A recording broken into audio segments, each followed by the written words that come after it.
Good morning, welcome to my home. এখন ব্রেকফাস্টের জন্য বানাচ্ছি আলুর তরকারি। কালকে রাতের বানানো পরোটা আছে, ওটা দিয়ে খাওয়া হবে। কাল রাতে বেশ অনেক কটাই পরোটা বানানো হয়েছিল, তাই বেঁচে গেছিল। ভালোই হয়েছে, আজকে সকালে উঠে আর ব্রেকফাস্টে কি খাবো সেটা আর ভাবতে হয়নি। তো এই যে আলু টুকরো টুকরো করে কেটে নিলাম, আর এবার তরকারিটা বসিয়ে দিচ্ছি। একটু তেল গরম করে নিয়ে কালো জিরে ফোড়ন, কাঁচা লঙ্কা, আদা দিয়ে বসিয়ে দিলাম আলুটা। ব্যাস, তারপর বাকি মশলাগুলো দিয়ে দিচ্ছি। নুন, হলুদ গুঁড়ো, জিরের গুঁড়ো, লঙ্কার গুঁড়ো দিয়ে কষিয়ে নিয়ে একটু জল দিয়ে বয়েল করে নিলেই হয়ে গেল রেডি। এখানে মিউ কালিয়া শুয়ে আছে। বাইরে কিন্তু এখন অনেকটাই ক্লিয়ার হয়ে গেছে, দেখে তো তাই মনে হচ্ছে। এতক্ষণ এতটা আলো ছিল না, অন্ধকার অন্ধকার ছিল। আর এই যে স্কাই,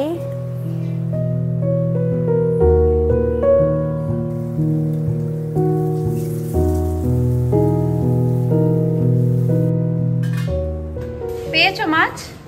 কি মাছ? পমফ্রেট পেয়েছো? কালিয়া মিউ কেরম ঘুরে বেড়াচ্ছে, স্কাইও আছে। এটার মধ্যে কি আছে বললে? ও ডিম, চাল, ওগুলো, তাই তো।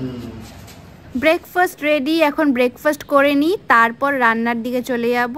আর জোরে বৃষ্টি নামলো, বৃষ্টি পড়ছে জোরে। আর এদিকে এরা দুজন আবার ফাইট করছে। আজকে মিউ শুয়ে পড়েছে আর ও ডাকছে মিউকে, উঠতে বলছে। কালকে ও এখানে শুয়েছিল, মিউ ডাকছিল। এই জায়গাটা নিয়ে সবার মধ্যে ঝামেলা চলে। এই জায়গাটা সবার খুব প্রিয়, কম্পিটিশন লেগে থাকে কে শোবে, এই জায়গাটা কে দখল করবে। এই যে এখন পেস্ট বানিয়ে নিচ্ছি, পেঁয়াজ, আদা, লঙ্কা, গোটা জিরে, এগুলো দিয়ে আজকে কি বানাচ্ছি? এগুলো দিয়ে আজকে বানাচ্ছি খিচুড়ি। আজকে খিচুড়ি আর পমফ্রেট মাছ ফ্রাই হবে।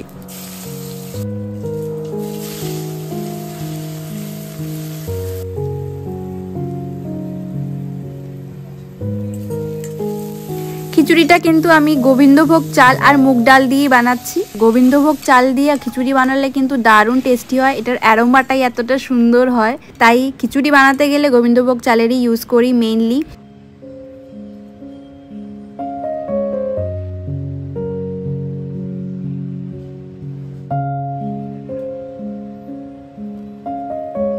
মাছগুলোকে নুন, হলুদ, লঙ্কার গুঁড়ো দিয়ে মাখিয়ে নিয়েছি। 3টে পিস ফ্রাই করছি আজকে। ও 2টো পিস খাবে, মানে একটা গোটা মাছ, আর আমি হাফ মাছটা খাবো, তাই জন্য 3টে পিস বানাচ্ছি। আর আজকে একটু অন্যরকম ভাবে বানাচ্ছি। কারি পাতা ছিল, কারি পাতাটার সাথে মাছগুলোকে ফ্রাই করছি। কারি পাতার অ্যারোমাটাও মাছের মধ্যে চলে আসবে, দারুণ টেস্টি লাগবে।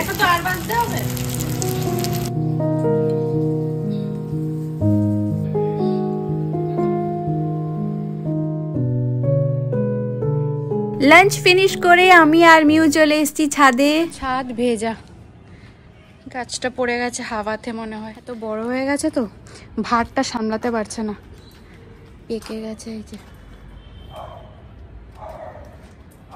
এখানেও গাছ পড়া।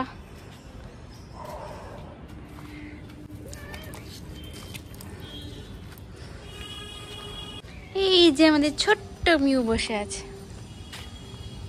পুরো ছাদ ভেজা।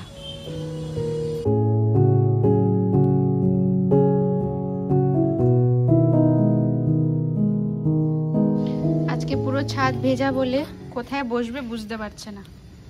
ভেজা জায়গায় আবার উনি বসতে পারেন না, কিন্তু আবার ছাদে আসতেও হবে।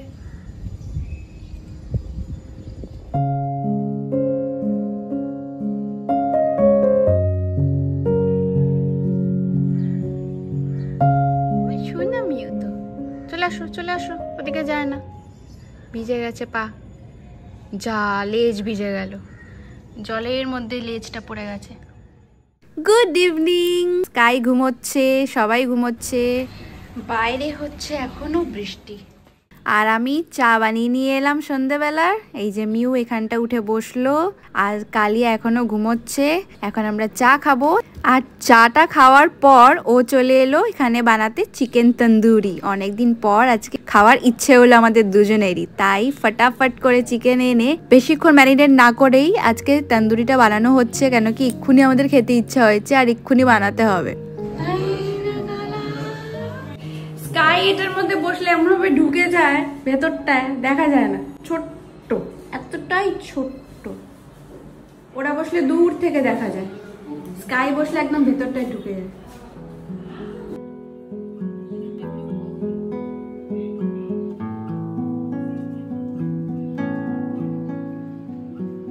ফাইনালি রেডি আমাদের চিকেন তন্দুরি, সাথে কাঁচা লঙ্কা আর পেঁয়াজও কেটে নিয়েছি, কেন কি আজকে চাটনি যেটা আমরা খাই সেটা বানানোর সময় হয়নি, তাই এইভাবেই আজকে এনজয় করছি।